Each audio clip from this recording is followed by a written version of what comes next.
So hey guys, welcome to Saraswati point. तो आज हम बात करने वाले हैं history class 11 chapter 2 part 3 video की। ये वीडियो पार्ट 3, अगर आपने पहला और दूसरा पार्ट नहीं देखा तो नीचे डिस्क्रिप्शन में लिंक है, वहां जाके आप पहला और दूसरा पार्ट देख सकते हैं। क्योंकि मैंने जो दूसरे पार्ट में क्वेश्चन आंसर बताया वो 2 और 3 नंबर वाले क्वेश्चन थे। जो ये पार्ट 3 है इसके अंदर मैं आपको 4 और 5 नंबर वाले इंपॉर्टेंट क्वेश्चन बताने वाला हूँ। तो चलिए सो गाइस, जैसे कि आप देख सकते हैं हम आगे अपने क्वेश्चन आंसर पे। जो पहला हमारा क्वेश्चन है, ये 4 नंबर का क्वेश्चन है, पहला हमारा क्वेश्चन है। तो चलिए मैं आपको बताता हूँ क्वेश्चन नंबर क्या है। इराक भौगोलिक विविधता वाला देश है। इराक मतलब भौगोलिक विविधता, जो इराक की ज़मीन है, इराक का जो एरिया है वो बहुत अलग है। मतलब कहीं पहाड़ है तो कहीं नदियाँ हैं तो कहीं पर्वत है और तो कहीं क्या ना घास के मैदान है। तो भौगोलिक विविधता इसे कहते हैं। विविधता का मतलब अलग अलग प्रकार की ज़मीन है। तो इराक भौगोलिक विविधता का देश है। उदाहरण देके स्पष्ट कीजिए, उदाहरण देके बताइए कि इराक जो है वो भौगोलिक विविधता का देश है। तो जो हमारा पहला पॉइंट है वो है, इराक वास्तव में भौगोलिक विविधता वाला देश है। मतलब कि हकीकत में ये भौगोलिक विविधता वाला देश है। इसके पूर्व में, मतलब पूर्व के भाग में हरे भरे ऊंचे नीचे मैदान है। देखिए जो इराक का जो इलाका है उसके पूर्व का जो भाग है उसके अंदर हरे भरे ऊंचे नीचे मैदान है। दूसरा पॉइंट देखते हैं। दूसरा पॉइंट है हमारा, ये मैदान धीरे धीरे वृक्षाच्छादित पर्वतीय श्रृंखलाओं के रूप में फैलते जाते हैं। मतलब वृक्षाच्छादित पर्वतीय श्रृंखला मतलब ऊंचे ऊंचे पहाड़, घास के मैदान में से वृक्षाच्छादित पर्वतीय श्रृंखलाओं के रूप में फैलते जाते हैं। यहाँ स्वच्छ झरने तथा जंगली फूल भी पाए जाते हैं। यहाँ अच्छी फसलों के लिए पर्याप्त वर्षा हो जाती है। जो ये कहाँ की बात हो रही है? इराक के पूर्वोत्तर भाग की बात हो रही है। ये जो दूसरा पॉइंट है, पहला पॉइंट है, ये इराक के पूर्वोत्तर भाग की बात हो रही है कि इराक का जो पूर्व का भाग है वो हरे भरे ऊंचे नीचे मैदानों का है। और इराक के पूर्वोत्तर भाग में अच्छी फसलें हो जाती हैं, अच्छे स्वच्छ झरने बहते हैं, जंगली फूल हैं और वहाँ पर वर्षा अच्छी हो जाती है उसकी फसलों के हिसाब से। तो जो हमारा तीसरा पॉइंट है वो देखते हैं। उत्तर उत्तर में ऊंची भूमि है। उत्तर की जो तरफ है, उत्तर की जो तरफ है वहाँ ऊंची भूमि है जहाँ स्टेपी घास के मैदान है। स्टेपी का मतलब क्या होता है? जो हजारों लाखों वर्ग किलोमीटर में जो घास के मैदान होते हैं, केवल उनमें घास उगी होती है, उनको स्टेपी कहते हैं। ये मैंने आपको फर्स्ट चैप्टर में बताया था। स्टेपी घास के मैदान है। यहाँ पशुपालन आजीविका का मुख्य साधन है। पशुपालन आजीविका का मुख्य साधन, क्योंकि इराक में खेती बाड़ी इतनी नहीं थी। इराक की जो भूमि थी वो इतनी उपजाऊ नहीं थी कि वहाँ पे खेती बाड़ी की जा सके। इसीलिए यहाँ पशुपालन आजीविका का मुख्य साधन है। सर्दियों की वर्षा के बाद भेड़ बकरी यहाँ उगने वाली छोटी छोटी झाड़ियों और घास से अपना भरण पोषण करती है। जो सरकार में सर्दियों की जो वर्षा के बाद में यहाँ भेड़ जो स्टेपी क्षेत्र में घास उगती थी तो वहाँ की भेड़ बकरी वहाँ अपना उनको खा के अपना भरण पोषण करती थी। चौथा पॉइंट हमारा, पूर्व में दजला की सहायक नदी परिवहन का अच्छा साधन था। जो इराक का जो पूर्वोत्तर भाग था जहाँ दजला नदी बहती थी, इराक के और पूर्वोत्तर भाग में दजला नदी बहती है, तो वहाँ का अच्छा साधन था परिवहन के लिए, सामान ले जाने के लिए या खुद को इधर उधर जाना होता तो उसके लिए। देश का दक्षिणी भाग एक रेगिस्तान है। इराक का जो दक्षिणी भाग है वो एक रेगिस्तानी है। मैंने आपको मैप के ज़रिए बताया था, मैं आपको फिर से एक बार मैप के ज़रिए आपको बताता हूँ कैसे क्या है। सो फ्रेंड, जैसे कि आप देख सकते हैं यहाँ लिखा हुआ ईरान। ईरान मतलब इराक, बाद में जिसको बदल गया था। जो पूर्व का भाग है ये जो पूर्व का भाग है ये स्टेपी क्षेत्र और बड़े बड़े पहाड़ मैदान है जहाँ पे कान में घास होती थी। ये पूर्वोत्तर भाग जहाँ रेगिस्तान है। और यहाँ ये दजला नदी जो इसकी इराक की सहायक नदी है, ये इराक की दजला। मैं आपको दूसरे मैप के जरिए बताता हूँ। ये मरुस्थल, ये दजला नदी की सहायक नदी, ये इनका पहाड़ स्टेपी क्षेत्र, ये यहाँ पे इराक, जिसे मैं आपको पहले मैप पे बताया था। आई होप आप समझ गए होंगे। चलिए आगे चलते हैं। जो हमारा दूसरा क्वेश्चन है वो है, मेसोपोटामिया में लेखन कला की विशेषताएं बताइए। Is a very important question, क्योंकि पूरा चैप्टर ही इसके बारे में, लेखन कला, मेसोपोटामिया की लेखन कला और शहरी जीवन, पूरा क्वेश्चन ही इस पे है। ये बहुत इंपॉर्टेंट क्वेश्चन है। ये क्वेश्चन मैंने 2 टाइप में बताया। एक टाइप में तो ऐसे आ सकता है या एक टाइप में ऐसे आएगा, मेसोपोटामिया के लोग लेखन कार्य किस प्रकार करते थे।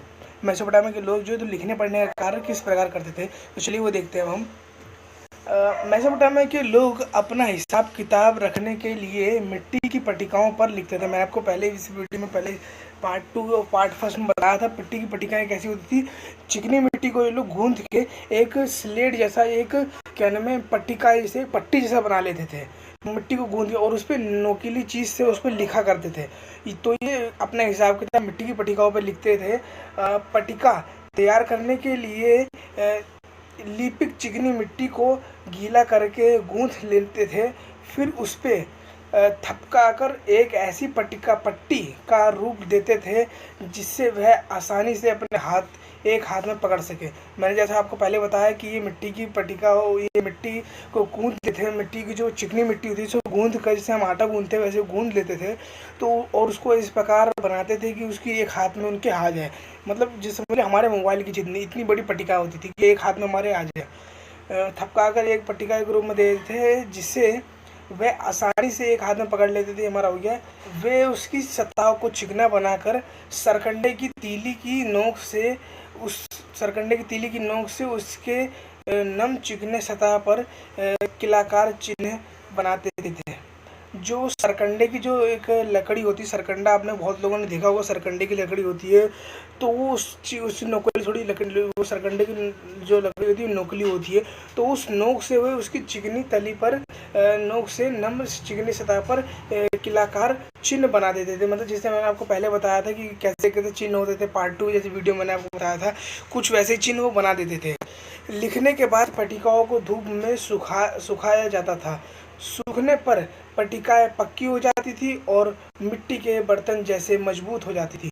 मिट्टी पट्टिकाएँ इतनी मजबूत थी कि हमें आज भी वो पट्टिकाएँ मिली है, तो वो उसी कहने में उसी फॉर्म में मिली है बिल्कुल, ना उस पर ज़्यादा डैमेज इतना डैमेज नहीं हुआ है जो पट्टिकाएँ पे मिली है इस समय, जो पुरातत्ववादियों को मिली पट्टिकाएँ।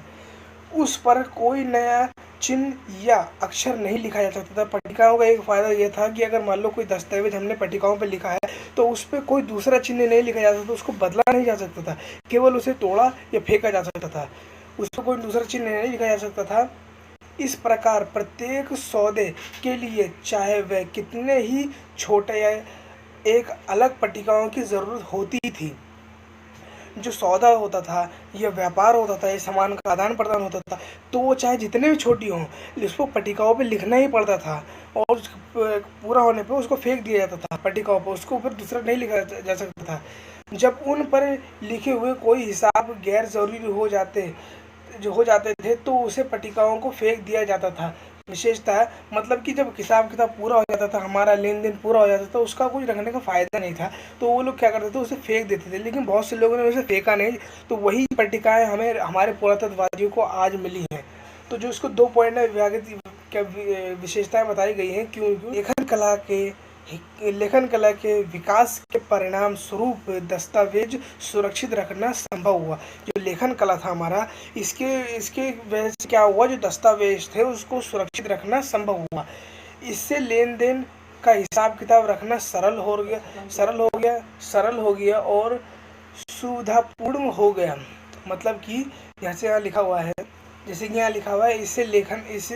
इससे लेन देन के हिसाब किताब रखना सरल और सुविधापूर्ण हो गया, मतलब कि आसानी हो गई। इससे लेखन कला से हमारा आसानी हो गई। ये जो मैंने पॉइंट बनाया है, ये इनकी विशेषताएं बता रहे हैं कि लेखन कला की क्या क्या विशेषताएं थी, तो वही में पॉइंट है जो था हमारा। इससे लेन देन लंबी अवधि तक चला सकता था, इसका लेन देन चल सकता था। 5वां है हमारा, इसमें दिनों और समय का हिसाब रखना का कार्य को सुविधापूर्ण बना दिया। इससे दिन और हिसाब किताब रखने का मतलब, दिन आज कौन सी तारीख है, कल कौन सा महीना है, परसों कौन सा साल बीत चुका है, ऐसे हिसाब किताब रखने का आसानी हुई। तो ये कुछ पॉइंट है जो मैंने बनाए हैं, ये कार्य में लेखन कला के ऊपर है। तो ये आप ज़रूरी नहीं कि आप एक पॉइंट रखें, आपको समझ सकते हैं कि लेखन कला से क्या क्या करने में फ़ायदा हुआ, क्या क्या बेनिफिट हुआ मेसोपोटामिया के लोगों के लिए। तो जो हमारा चौथा पॉइंट है हमारा, लेखन के परिणाम स्वरूप आने जाने वाले सामानों तथा गोदाम में रखे भंडारण का भी पूरा विवरण रखा जा सकता था।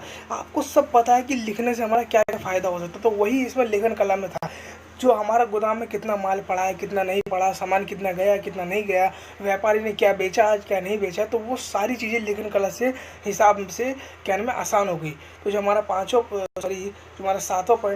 पॉइंट था हमारा 7वां पॉइंट है, मेसोपोटामिया में उच्च कोटि के साहित्य का विकास हुआ। उच्च कोटि के साहित्य का विकास क्यों हुआ? क्योंकि लेखन कला थी, लोगों ने लिखना शुरू किया, तो साहित्य अपने आप विकसित होने लगे। लोगों ने लिखना शुरू किया तो कविताएं लिखना शुरू की, हास्य कविताएं लिखना, कुछ कविताएं और में कहानियाँ लिखना शुरू की, तो वहाँ साहित्य का विकास हुआ। यहाँ साक्षरता पहले आरंभ हुई, यहाँ साक्षरता मतलब पढ़ने लिखने का पहले आरंभ हुआ, वहाँ गणित व खगोल शास्त्र का अन्य क्षेत्रों में अपेक्षा पहले विकसित हुआ। साक्षर मतलब पढ़ा लिखा व्यक्ति पहले वहाँ हुआ, वहाँ गणित व खगोल शास्त्र का अन्य क्षेत्रों में अपेक्षा पहले विकसित हुआ। मेसोपोटामिया के लोग गणित और खगोल शास्त्र के बहुत बड़े ज्ञाता थे, उन्होंने गणित बनाई थी, गणित के जो हिसाब किताब उन्होंने दिए थे हमें, तो वो लोग साक्षर थे, वो लोग पढ़े लिखे थे।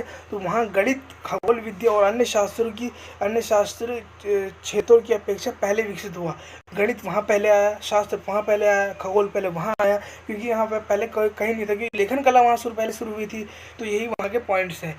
जो हमारा क्या नाम 8वां पॉइंट है, इसे शासक की शक्ति में वृद्धि हुई। इसे शासक की जो वहाँ राजा था या कोई एक क्या में एक संगठन था, एक कुछ कह सकते कोई ऐसा व्यक्ति जो पावरफुल था, इसके आदेशों का लिखित रूप से विभिन्न राज्य अधिकारियों तक पहुंचाया जा सकता था।